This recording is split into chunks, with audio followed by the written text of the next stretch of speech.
Selamat pagi dan salam sejahtera. Perkenalkan, nama saya Katarina Desria dari Prodi NES 1 kelas B dengan NIM 0320210073. Di sini saya akan menjelaskan tentang sistem muskuloskeletal. Sistem muskuloskeletal adalah sistem yang terdiri dari otot, jaringan ikat, saraf, dan serta tulang dan sendi. Sistem ini berperan penting dalam gerakan tubuh. Oleh karena itu, bila sistem muskuloskeletal terganggu, kemampuan dalam bergerak dan melakukan aktivitas pun bisa terganggu. Bagian kepala depan tersusun oleh beberapa anatomi, yaitu tulang dai atau frontalis. Tulang dai atau frontalis di mana tulang ini berbentuk pipi. Tulang frontal dikenal juga dengan sebutan tulang dahi. Fungsi utama dan tulang ini adalah untuk melindungi otak sekaligus menopang struktur kepala termasuk rongga hidung dan mata. Yang kedua adalah tulang baja atau sphenoid. Tulang ini terletak di bawah tulang frontal. Fungsinya adalah sebagai dasar bagi tulang tengkorak, sama seperti tulang pelipis. Tulang sphenoid juga berbentuk irregular. Ketiga adalah tulang pipi yang berjumlah 2 buah masing-masing di sisi bagian kanan dan kiri wajah.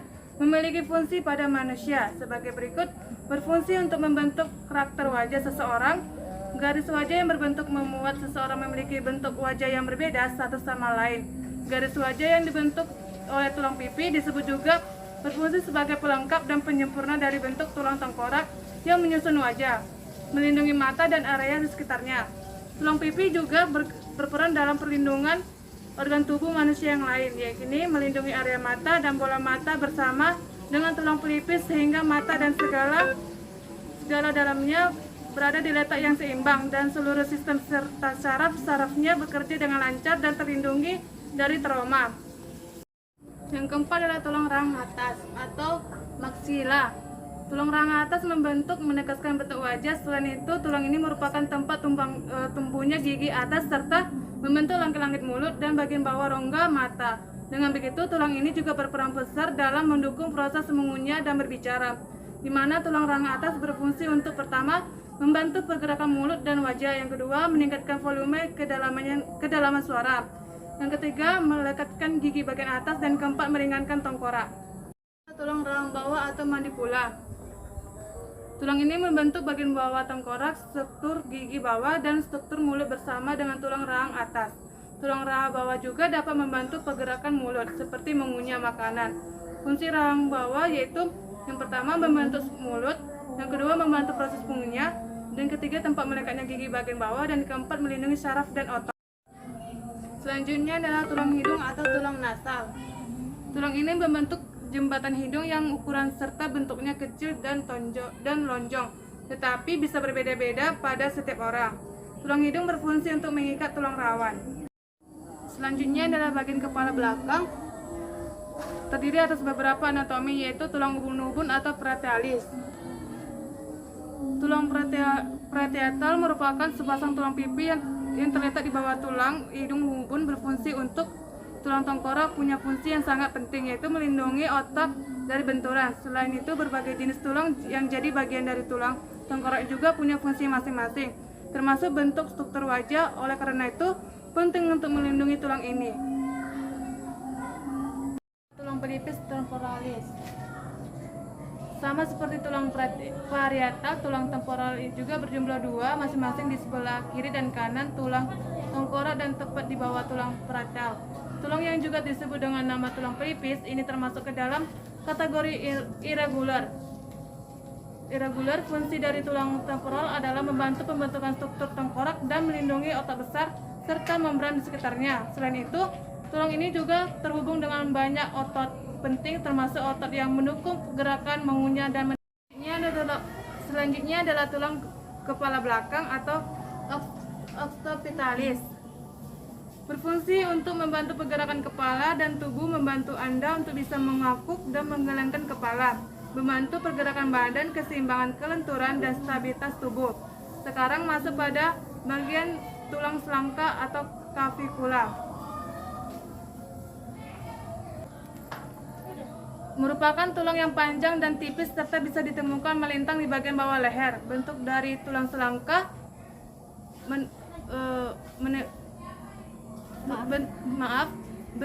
Fungsi dari selangka untuk mencegah diskolasi bahu.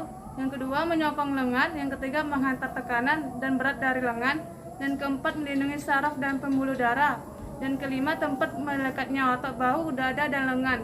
Dan keenam, penyambung kerangka bagian atas dan bahu. Ini adalah tulang belikat atau skapula.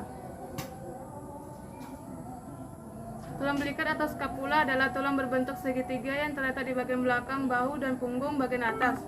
Nyeri tulang belikat disebabkan oleh banyak faktor. Meski demikian, kondisi ini umumnya bukanlah masalah serius dan harus. Fungsi dari tulang belikat adalah tempat tersambungnya 3 jenis sendi, yaitu sendi bahu, sendi staphylocollaris, dan sendi acromioclavicular. Karena menghubungkan tulang-tulang di bahu, dada, dan leher, tulang belikat dapat menstabilkan postur. 12.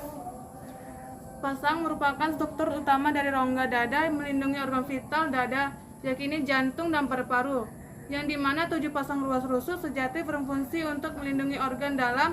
Namun tulang rusuk ini lebih untuk menjadikan tubuh supaya lebih bebas bergerak atau tidak kaku.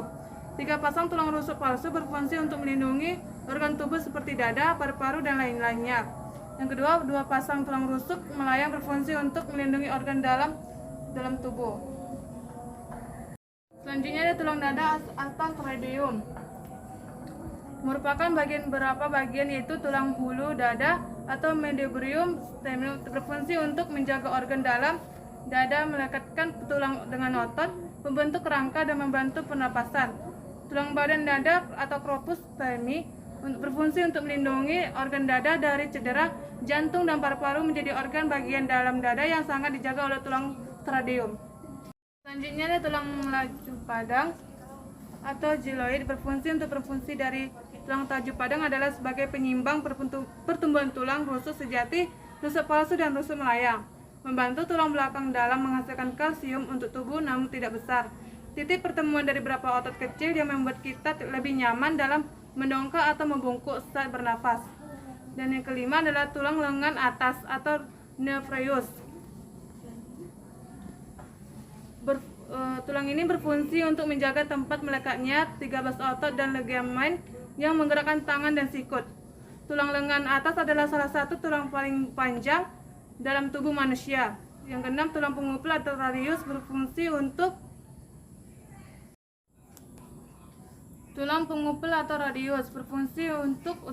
fungsi utama dan paling penting dari tulang pengupil adalah menjadi penyusun kerangka lengan bawah sebagai bagian dari kerangka alat gerak atas manusia atau ekstremitas atas manusia. Tulang hasta atau ulana merupakan tulang panjang di bagian medial lengan bawah, sejajar dengan tulang pengupil. Fungsi dari tulang hasta yaitu membantu pergerakan lengan, membentuk siku, membentuk struktur lengan, dan tempat otot lengan berada. Selanjutnya adalah tulang lengan karpus, berfungsi untuk menjaga stabilitas dari pergerakan dan pergelangan tangan. Selanjutnya, telapak tangan metatarsals berfungsi untuk memberikan selongkongan dan fleksibilitas pada jaringan lunak atau otot tangan. Berikut adalah penjelasan kompetensi mengenai fungsi dan jenis tulang telapak tangan menjaga stabilitas dan pergerakan dari pergelangan tangan. Jari-jari tangan berfungsi untuk yang pertama fleksi dan ekstensi, yang kedua abduksi dan abduksi, yang ketiga gerakan ibu jari. Selanjutnya adalah tulang kelangkang atau strium, berfungsi untuk membuat kita mudah berjalan, untuk membuat lebih mudah duduk, letak di bawah 5 ruas tulang belakang. Tulang tungging atau coccyx. Ini adalah tulang tungging atau coccyx. Berfungsi untuk menopang kepala dan bagian tubuh lainnya, melindungi organ dalam tubuh sebagai tempat melekatnya tulang rusuk dan menentukan sikap tubuh. Selanjutnya ada tulang kemaluan atau pubis. Berfungsi untuk menyangga bagian serta tulang-tulang kecil lainnya yang ada di sekitar kemaluan dan sebagai tempat melekatnya atau tergantungnya organ reproduksi atau organ intim. Selanjutnya ada tulang usus atau ileum. Tulang ini menjadi menjadi dua, yaitu kiri dan kanan. Yang dimana fungsinya yaitu sebagai penyongkong badan dan postur tubuh, sebagai titik jangkau otot, tendon, dan ligament, dan melindungi organ-organ bagian dalam. Selanjutnya yang ke-15 adalah tulang duduk atau ischium, berbentuk setengah lingkaran dan menghadap ke atas. Fungsinya dalam membantu memberikan dukungan dan tulang punggung bagian bawah dan membantu gerakan kaki bagian atas. Selanjutnya tulang paha atau femur.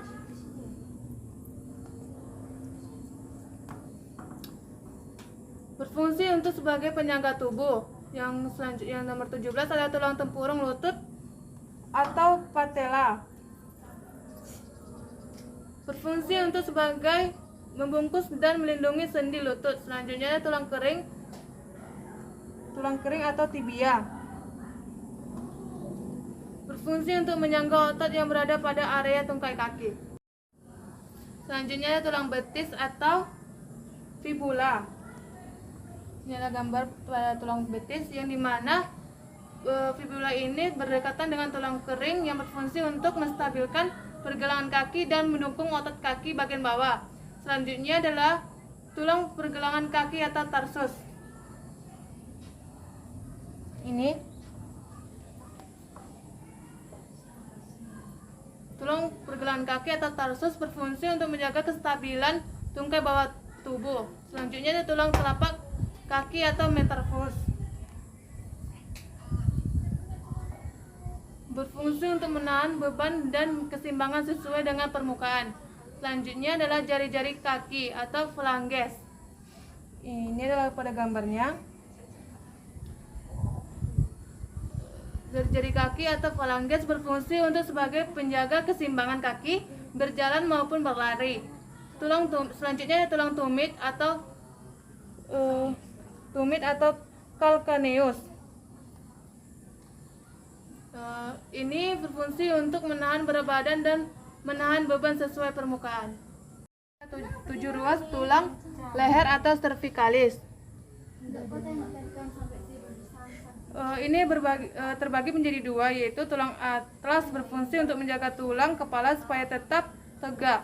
Tulang asis, tulang ini adalah tulang 9 kelangkang yang paling atas. Tulang leher kedua atau vertebra cervicalis sensuda. Disebut aksis atau bahasa Latin aksis. Hubungan sendi atlanto atau aksial antara atlas dan aksis memungkinkan menjadi aksis dan sebagai poros untuk atlas dan tengkorak dan untuk memutar. Selanjutnya yang pada nomor 25 adalah 12 ruas tulang punggung atau thoracalis. Berfungsi untuk memberikan struktur dan menjongkong tubuh serta melindungi saraf tulang belakang. Selanjutnya ada 5 ruas tulang pinggang atau lumbalis, dapat dilihat. Berfungsi untuk sebagai pelindung saraf yang melintas sepanjang tulang belakang dan organ yang terdapat dalam rongga perut. Itu adalah 5 ruas tulang kelangkang atau sacrum. Berfungsi untuk menopang tubuh pada saat berlari dan berjalan.